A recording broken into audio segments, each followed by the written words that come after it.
Ah yes, greetings fellow YouTubers, this is the Budget Armory channel with yet another exciting video for your viewing pleasure.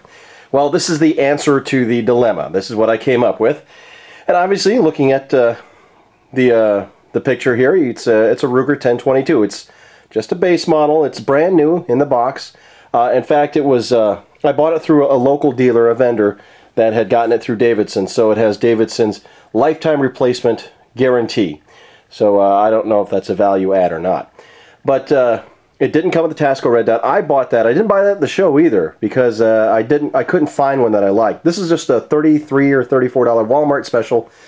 Just the Tasco Red Dot. And I believe it's the same one that Brothers Keepers 111 has on his Ruger 1022 that made it run so well. And that was a major influence in me purchasing it. I did get a 25-round factory Ruger magazine, along with a 10-round. I only bought one extra one. I also bought a couple boxes of 7.60 by 54R for my Mosin Nagant, or Nagant. One is the 203 grain bimetal soft point with the lacquered case. The other is a 174 grain match ammo. I didn't buy that specifically for that. It was the last two boxes that anybody had at the show. So he actually sold both of them to me for $9 a box. So I get a little bit of a break. Not much. The Ruger cost me $230 out the door. The magazine was $30. It has steel lips on it. Let me see what else. Oh, I also got this mat here. It's covering my Glock one, but it's one for the 1911. There's a guy out there that's selling them now, so I picked the 1911 of the several that he had. This isn't all the money, okay? And you're probably asking, where's the reloading equipment that you're going to buy, the components?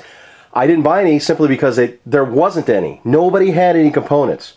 A couple guys had some really odd dies, like 204 Ruger or 6.5 Swiss, something like that, but nothing, no bullets, no brass, which I don't really need at this point, but no reloading dies that I was looking for. I was looking for a 223 Remington. Nobody had that, so that's why I didn't come back with any of that stuff. But like I said, this isn't all the money. I have probably about 120, 130 left, which I will spend on that. But thank you to everybody who sent in requests, or actually suggestions and advice, either through the comments or by PMs.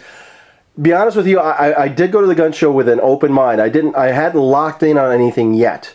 And the thinking was this: if I went in and I saw something that caught my eye that I just could not pass up, I was going to buy it. I did look at Smith & Wesson 686s. The cheapest one I found was one for $570. It was a stainless 686-1, I think, or -2. I can't remember exactly. For $570, which is out of my budget. It was in good shape and everything. I mean, it was really nice shape, but yeah, I just couldn't cough up the extra 70 plus tax. I mean, I probably could have gotten out of there with $570 at the most with cash. But you know, look at some other guns. I mean, I spent probably about 2.5, 3 hours just walking around, looking at stuff, and I finally settled on the Ruger 1022. Now, the new ones, if you don't know, do have plastic trigger housings, and obviously cost is involved. It does save a little bit of weight, probably not a whole lot. It's not a cheap plastic. It's a high-impact resin. It looks durable. It won't rust. You know, there's no corrosion worries or anything like that. I guess that's a selling point. And the barrel band also is made of the same material. But other than that, I mean, I love the wood on this stock. I think I was very fortunate to do this. He had some out on the table, but he picked one.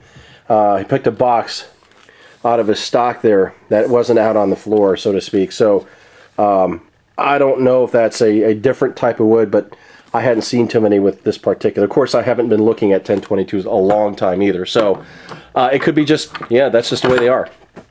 But thank you to everybody who assisted me, gave me great advice. I did go with the 1022, and I know I'm going to enjoy this for many, many years, and so are my kids. So I will get a 686 or some other 357 Magnum revolver in the future, just not right now. So I hope you've enjoyed it, everybody, and I will let everybody else know. I'll do another video on when I do spend the rest of my money. There's not another big guns show up for a little while, so it may be a while.